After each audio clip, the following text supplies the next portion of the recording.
William Davison is a senior analyst for the International Crisis Group focusing on Ethiopia. He joins us now from Nairobi. William, good to have you on the show.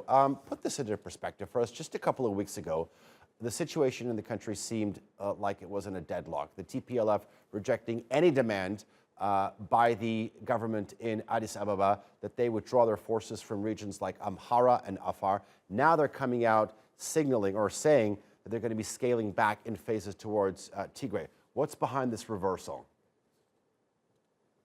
I think initially the Tigray forces, when they adopted those positions, they were on the march towards Addis Ababa. They also had an ambition to try and sort of control the trade corridor to Djibouti. But since they've suffered major setbacks, big federal Amhara mobilization in terms of ground forces confronting them, and also a sustained drone campaign after the federal military added capacity through drones acquired from Turkey, United Arab Emirates, and China.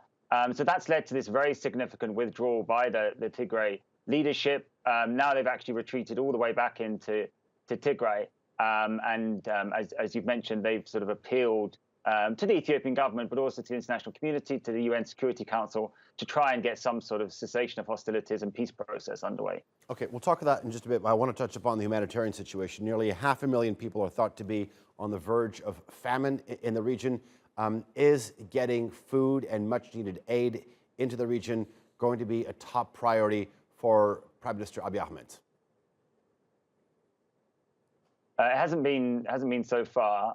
There's been very heavy government restrictions on there's only one sort of humanitarian corridor into Tigray, and that's exacerbated that situation that you described. Inside the region, we also have the federally provided services such as banking, obviously vital for the economy and for livelihoods. They are still cut off to Tigray.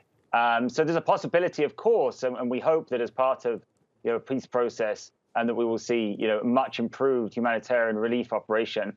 But that certainly hasn't happened so far. We should also note that there were some reports of fighting along that main humanitarian corridor.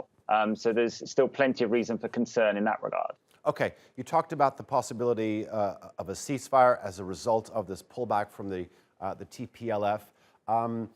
Right now, is the possibility of future dialogue between the Tplf and Abiy Ahmed now on the table?